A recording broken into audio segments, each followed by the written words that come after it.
Hello everyone, my name is Amy with Eating Healthy Spinning Less, and in today's video, I'm going to share with you 6 food groups that I make sure I eat from every single day. And then at the end of the video, I'm going to share with you what I eat in a day so that you can get an idea of how I incorporate these foods into my daily diet.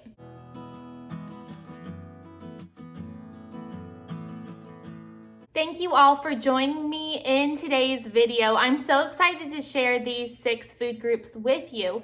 Now, if you do not know, it's no secret, I eat a whole food plant-based diet.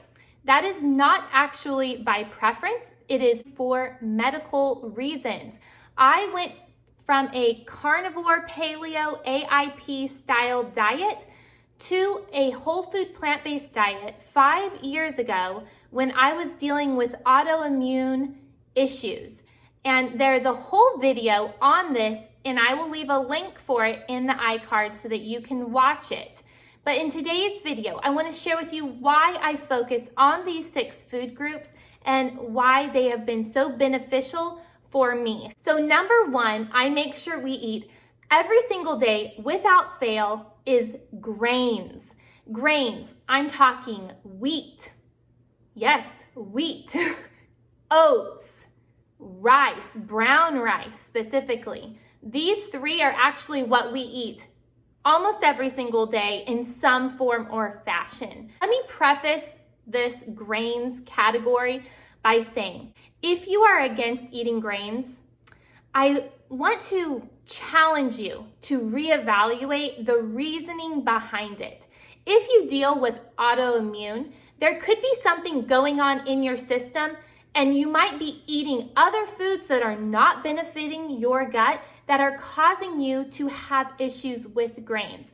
That is what happened to me. I was gluten-free for like 8 years. And then when I started learning about the benefits, the health benefits of eating grains, I slowly started to incorporate them back into my diet, and I have never felt better. So grains are essential. When you look back into Bible times and you do research as to what people ate, bread was life. And it is so important that we eat bread. It's so important that we eat wheat. Now, if you have celiacs, you are out of that equation because your body cannot tolerate it. I am freshly milling our wheat, so that gives us the highest concentration of all the essential minerals and vitamins that are found in wheat berries, and I am getting the highest concentration of vitamin E. Did you know that wheat has one of the highest concentrations of vitamin E? So it makes your skin glow, it makes you healthy and revitalized when you eat these grains. So I highly recommend eating grains. Number 2, we eat beans every single day. Now, I know there is some popular doctors on YouTube that are saying, don't eat beans. Beans are full of lectins. Well, yeah, that's true. God created beans with lectins so that you wouldn't eat them raw. Now, if you choose to sprout your beans, that's totally different. And that is a very healthy food in lentil form or chickpea form, and I don't know any other form of sprouting beans. However, I cook my beans and I love beans. Now you might be saying, Amy, beans give me gas. Well, that might be true in the beginning because it's your gut trying to accommodate and get used to eating beans. But I have been eating beans every day for about 5 years now, and I don't have that problem anymore. Let's just get rid of all the medical research behind beans, and let's just strictly look at people who eat beans around the world that live for a long time. So I like to look at the blue zones. The blue zones were created by Dan Buettner. He was hired by the National Geographic to go out and find the longest living people in the world. What is the common denominator of these people groups? They eat beans every single day. It's amazing in some form or fashion. The Okinawans, they eat tofu, that's soybeans. When you go to the Mediterranean islands, people are eating chickpeas. When you go to Costa Rica, they're eating black beans every single day. Beans are essential for good health. And studies now show that if you eat 1 cup of beans a day, you will live 4 extra years longer than you would if you weren't eating beans. So don't listen to these people on the internet telling you that beans are bad. They're not. Beans are essential for life, and they are a key component of my family's daily diet. Number 3 is fermented foods. Now, I could be better at this, but every single day, without fail, in some form or fashion, we are eating sourdough. Sourdough is when you take flour and water, put them together, and let them ferment, just in a bowl with something covering the bowl. And in that fermentation process, gluten is actually broken down and eliminated, for the most part, over 90%. So most of the bread that we eat is almost gluten-free, which is crazy. Fermented foods have thousands, maybe trillions of good bacteria that are in there to help your gut, fuel your gut, boost your immune system. So what are ways that we can eat fermented foods? Well, for us, it's mostly sourdough. I also like to make my own sauerkraut. I don't have any in the house right now, and I actually got to thinking this week, I really need to go get some cabbage and make sauerkraut because we love it. It truly is delicious.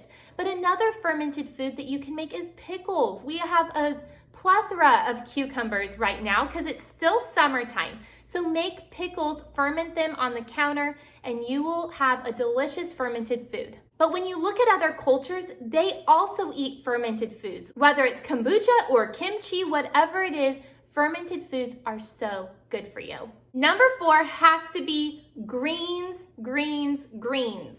Green leafy vegetables, cruciferous vegetables, kale, broccoli, even cauliflower, bok choy, romaine lettuce. These are typically the foods that we eat, as well as Swiss chard. We are always eating some sort of green every single day. You have to be very aware of this because it's easy to forget about greens. Now, I know most of us are just stuck on spinach, and spinach is fantastic for you.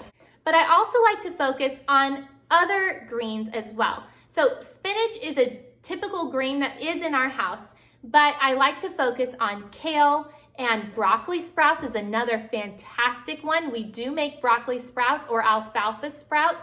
They have a concentrated form of nutrients that you can't find in any other vegetable, and they are so cancer fighting. It is amazing. They are so good for you. They are powerhouses for your endothelial cells, which keep your arteries open and keep you moving strong. Also, when you eat the greens, not drink it in a smoothie, but when you eat it, you turn the nitrate into a nitrite, which goes down into your gut, which turns it into a nitric oxide, which fuels every cell of your body.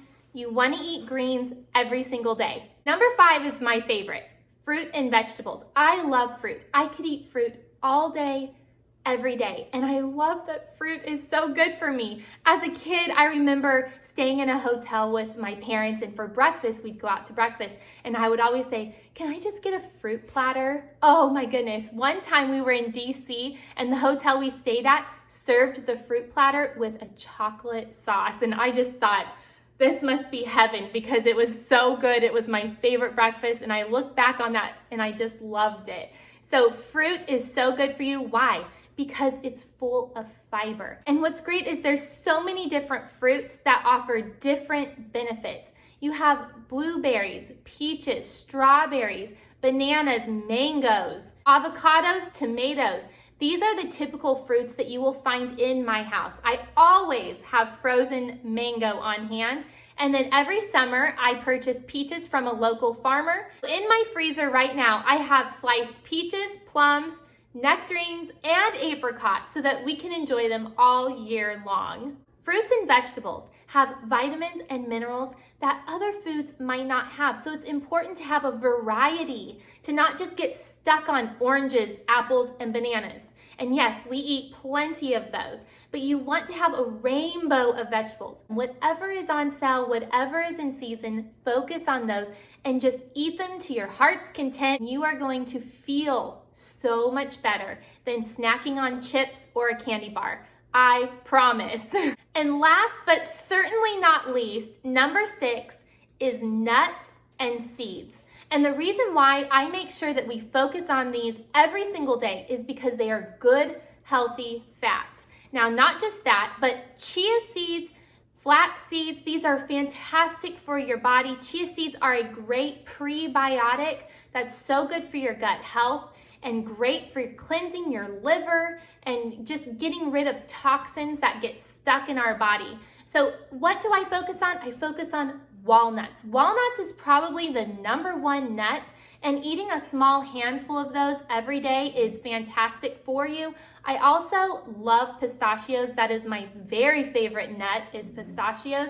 And I love that you can buy them in the shell or out of the shell now. It just makes life so much easier. And don't forget, quinoa is not a grain. It is a seed, and quinoa is full of protein. Also, hemp seeds are full of protein and healthy fats. So try to get an array of different seeds and nuts that you can snack on or add to your salads or oatmeal every single day, and you are going to feel so good. The main thing I hope you take away from this video is that it is best to eat the food that God created, not the foods that man creates, like Flamin' Hot Cheetos, where you have red 40 or maltodextrin included in the ingredients. You want to stick with foods that God created because He created us and He knows what foods are best for us to eat. Now I want to take you through the day and show you what I eat in a day. I've already filmed what I ate for breakfast, and I feel bad because I didn't film the actual burrito, but I'm showing you the filling and the tortillas that I used. And then I'll show you what I eat for lunch and dinner tonight. So stick with me right now through this video, and I want to show you what I eat in a day. For breakfast today, I actually already ate breakfast, but maybe showing it to you this way is even better because then you can see it deconstructed. But I had breakfast burritos. I had 2 actually. So in the mixture, I had potatoes. These are frozen hash brown potatoes from Azure Standard with some frozen okra, kale that I chopped up fresh, and then some red lentils that I had cooked in salsa and water. It's the enchilada red lentil filling that is on my website. I'll put a link for that below. And I just sauteed it all together until everything was cooked through. And then yesterday I made some sourdough tortillas. These are used with fresh milled wheat and my sourdough starter. And we had enchiladas last night, which is why I made them. So I made some burritos with these today. So in today's breakfast, I got my vegetables, my greens, my lentils, which are beans, and I got my fermented food and my grains all in one meal, and it was absolutely delicious. Since I had something savory for breakfast, I really want something with lots of fruit for lunch. So I decided to make an oat bowl. Now this is not overnight oats. I just put 1/2 cup of oats into a bowl, added some flaxseed meal and chia seeds, and added some soy milk. Now you might be afraid of soy milk, but please don't. Soy in its whole form is good for you, and unsweetened soy milk from Trader Joe's is what I use. So now the oats have absorbed so much of the milk as well as the chia seeds and flax seeds actually. So now I'm going to dress this up with some fruit. So I'll be right back. One thing I want you to remember is if you're going to eat at home a lot like we do, I always try and make the presentation absolutely beautiful. I think it's so important so that I'm not tempted to eat out. Like I truly do not care about eating out very often, unless it's just been one of those days, but I'm always trying to make my food look pretty. Now to finish off this lunch, I'm going to top it with 1 tablespoon of hemp seeds. So I think I'll just kind of go down one side. And that's it. There's my lunch for today. It's the afternoon and my kids just got home from school. We nibbled on some strawberries and blueberries, and then my son asked for a leftover enchilada from last night, so I did have a couple bites of that with him. And then I made myself a coffee, added some pure maple syrup, and that's my afternoon treat for the day. Last but not least, this is my dinner, and I won't have anything else to eat tonight after I eat this. This is a barbecue chicken salad, but instead of chicken, I'm using soy curls. They are a non-GMO soybean that is dried. and it's amazing. They're so good. And then I am having some potato chips. These are from Trader Joe's, and they are just potatoes, olive oil, and salt. That's it. So I'm having romaine lettuce with black beans that I cooked in the Instant Pot, some corn, and then I'm having the soy curls that I sauteed in a skillet with some zucchini and peppers from my garden. I added some barbecue sauce. This is an organic barbecue sauce from Costco, I believe. Some black olives, cilantro, and a little salsa. And that's dinner. I hope that you enjoyed this video. I hope that you came away from this video knowing just something a little bit more, just one extra tip more, something that you can do to better your health. Because without our health, we have nothing. Without our health, we cannot live out the purpose that was destined for us. So every day, try to incorporate these 6 food groups into your diet. Your health is going to improve. And I know it will because I know how much it helped me. And yes, everybody's body is different, but we were all created the same way. And these 6 food groups are going to impact your health for the better. If you are new to my channel, please hit that subscribe button. I would love to see you in future videos. And please give this video a big thumbs up. I love making YouTube videos all about handcrafted recipes using fresh ingredients in everyday living, and don't forget, this girl is on a budget. I will see you all in my next video, friends. Bye-bye.